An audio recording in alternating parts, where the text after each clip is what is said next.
Today on the Skid Factory, we're getting tubby. You're already tubby. Tubby, yeah.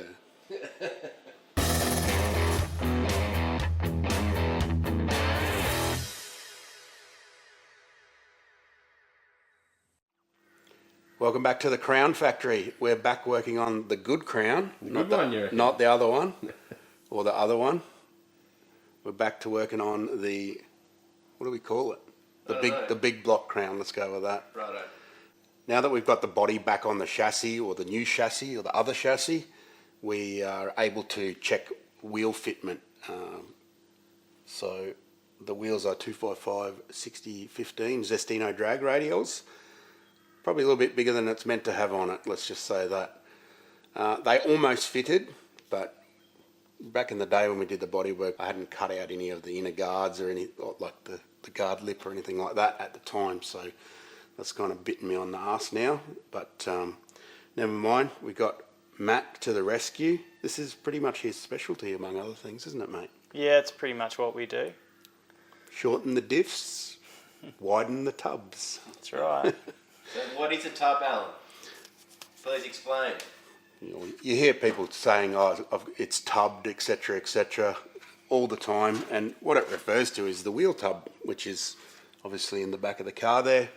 It's the housing for the wheel to travel up and down in during normal suspension travel. So obviously they come in a specific size, whatever the car's meant to have in it. 54-year-old car, probably had 185/70s or some tiny little tyre on it when it was new.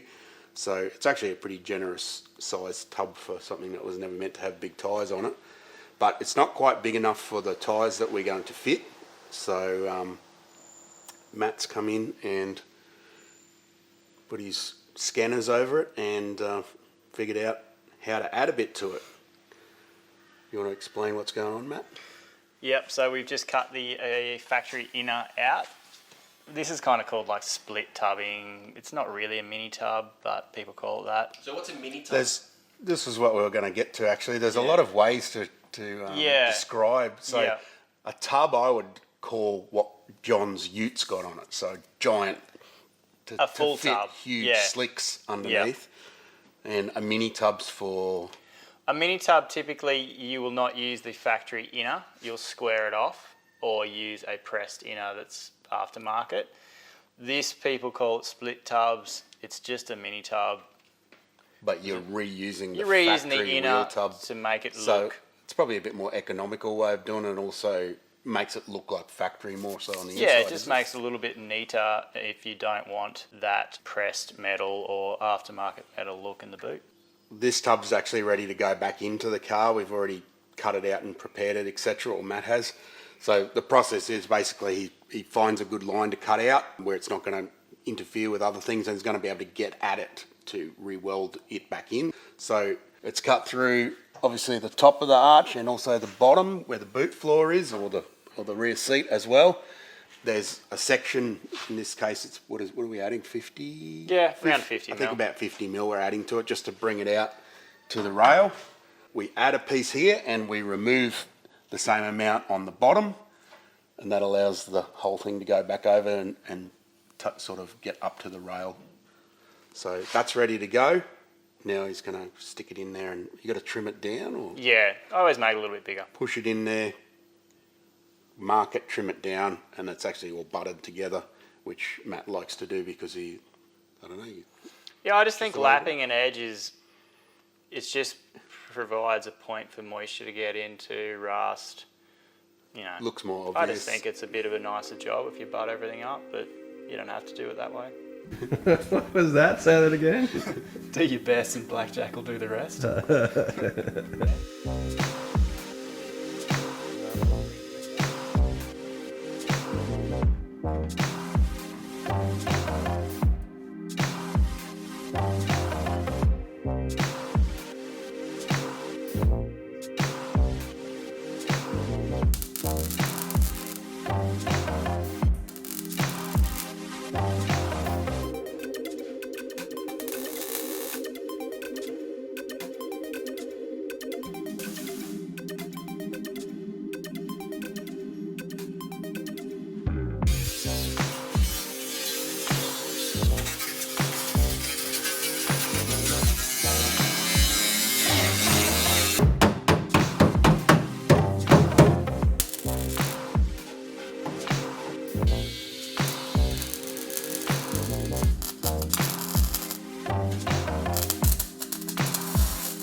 vaping, bros.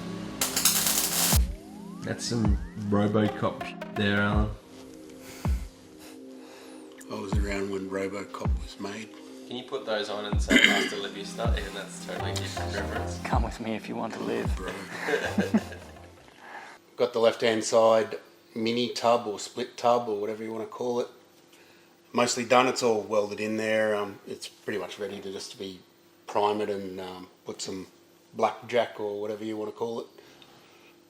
Seam sealer over the top of it. After you grind all those schmutz back, Matt says he's not doing that. There's not much schmutz on there. He's an expert welder. So you can see the difference between the two. It kind of gives you a bit of an example of why it's done this way in the split tub manner, is because once it's painted up and everything, it looks relatively standard to look inside. And because you only need to add a little bit, it's a really practical way of doing it. Matt reckons anyone could do it, except for us, because we're tards. Because we're YouTubers. But because we're YouTubers, we don't actually do anything ourselves anymore. So get tub in your car. Make sure you put 275s on your LC Tirana. Yeah, what about an LX? Shout out to Lee. LXs are alright. Oh, eh? It's those other ones. Just those LC and LJ Tiranas there.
You're done, Matty. Yeah, mate, I'm done. I'm going to leave the rest of you guys and go spend some of my sweet-earned cash. All right, see you, man. You're right to finish it, Al? What? Oh, hey there! I'm just restocking the merchandise in this trusty wagon here.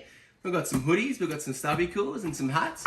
Some would say that we're overstocked, but I just like to say that we're getting prepared when you guys click the link in the corner and buy yourself some sweet Skid Factory merchandise. Oh, my phone just went off. Would you look at that? Melinda from Orange, New South Wales has bought a large special edition Hakasuka t-shirt. Well, thanks Melinda, and just for that I'll throw you in a free sticker. Get onto the merch store, buy yourself some merchandise. Thank you everyone for the support, and thanks for watching. Matt's got this other tub basically in there. It needs some more final welding. It's a very tedious job, just basically stitching it along, and he just ran out of time. He's got some other stuff he needs to do, so we'll either finish it off or he'll be back next week anyway, because we've still got to do a bit more rear end stuff to it. I've never seen this done before in person, so it's actually relatively simple, particularly in this vehicle. He says this is pretty easy compared to some other cars, LJ Tiranas. So to give you a bit of an idea, something like this would probably cost a couple of $1,000s for him to do, which I think is pretty reasonable given the tediousness of it and obviously the skill level involved. Having seen it done, we would probably do it ourselves now. I'd give it a crack myself. It's most of it is just cleaning things down so you can weld it. It's not overly difficult, providing you don't have a lot of stuff welded to the top of the tub and that sort of thing, which this car doesn't. So, which made it sort of fairly easy, according to Matt. So he'll come back next week. It's Friday today, so when you're seeing this next week. So 5 days later, 4 days yeah, later. we're this car is probably, it would be the biggest job I've ever done, I think, as far as I'm in territory that I don't know about, and that makes it so I have to bring in people that do know. Normally, we were always doing stuff ourselves, but if I don't know how to do it, I'm not going to just start chopping up my, car that owes me a lot of money without some guidance, that's for sure. So there's a heap of other stuff that's sort of going on up the front here. We'll go and have a look at. What? Say something funny. Do I look like a comedian? You are. Cars are easy and fun to work on and cheap. What I've been doing over the whole time is basically doing a lot of test fitting and sort of working out concepts and that sort of thing. You can see the headers.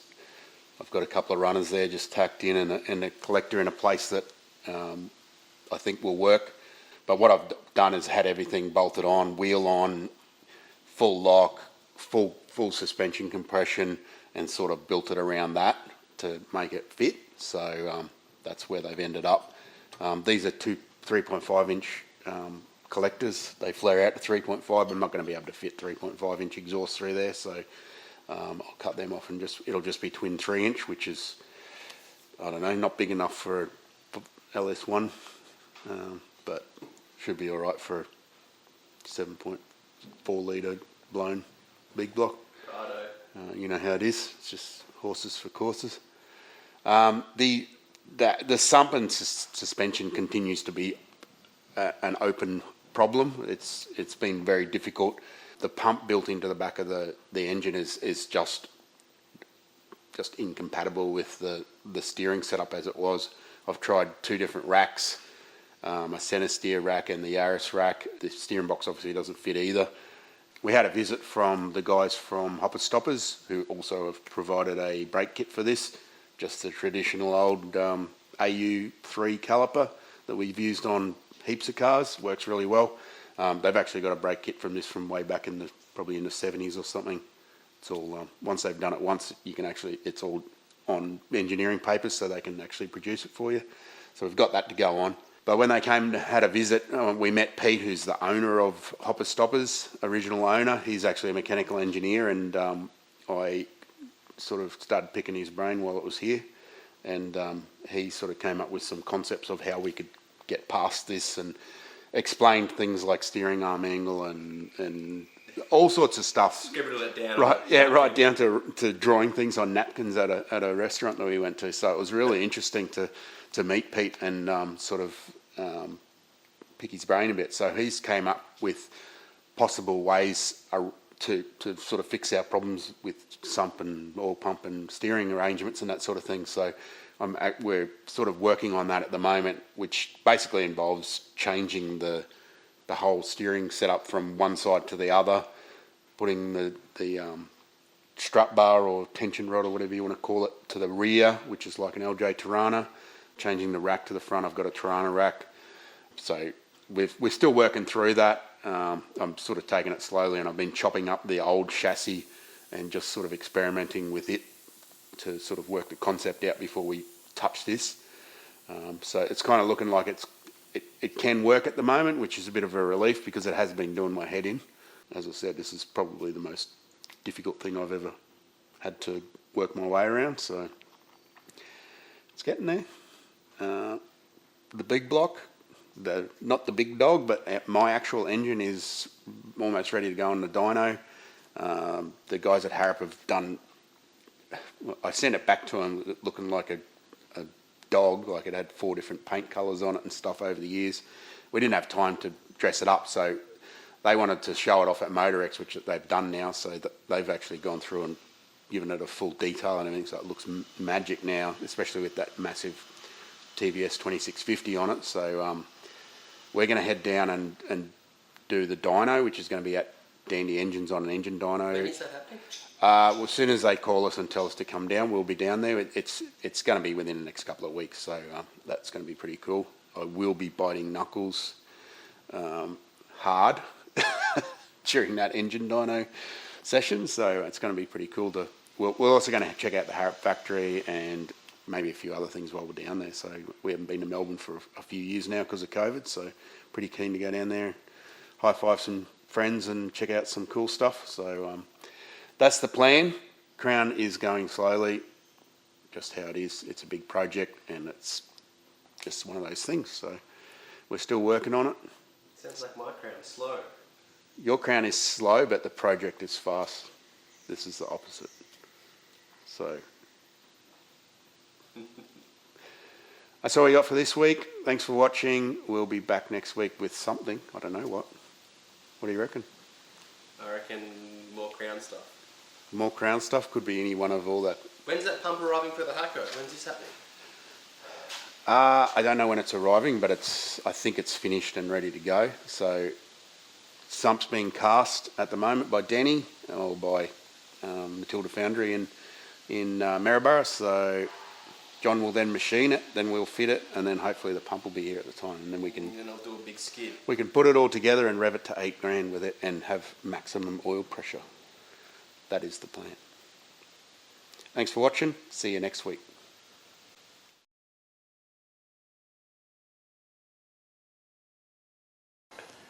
Robocop was compared to Terminator. Terminator was a The second Terminator. The first one was First an one was arsehole. weird, yeah. Can't have him as the bad guy. It's a shit idea. Always learning. More room for groceries in the back, Alan. Yep. Looks factory when you put some blackjack over it. Yep. What is blackjack? I thought blackjack was what you put on windscreens. I don't know. What did someone call it the other day? Dum Dum. Possum piss? That butyl stuff. I've heard it called Dum Dum before. That's a cool name for it, I reckon. Geez, first it's free delivery, now we've actually got you working in our shed. These things just keep getting better and better. Does this mean the hourly rate goes up? It's heaps cheaper when he doesn't have to work in his own shed. Bleep it out, though. Wow, what do you want? This is relatively easy compared to a Tirana, which Matt said the little... Yeah, I can bleep that out. Shout out to Lee.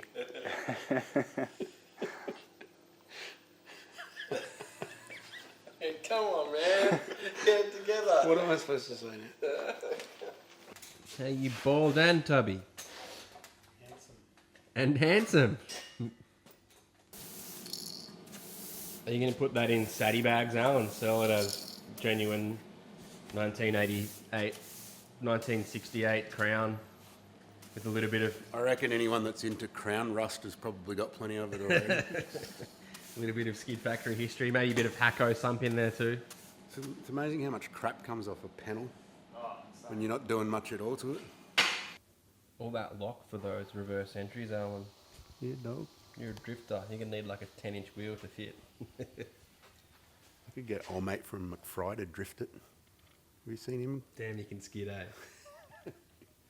Nothing like a HQ or something like, what is it, a HJ or something? Yeah. Perfect drift car, obviously.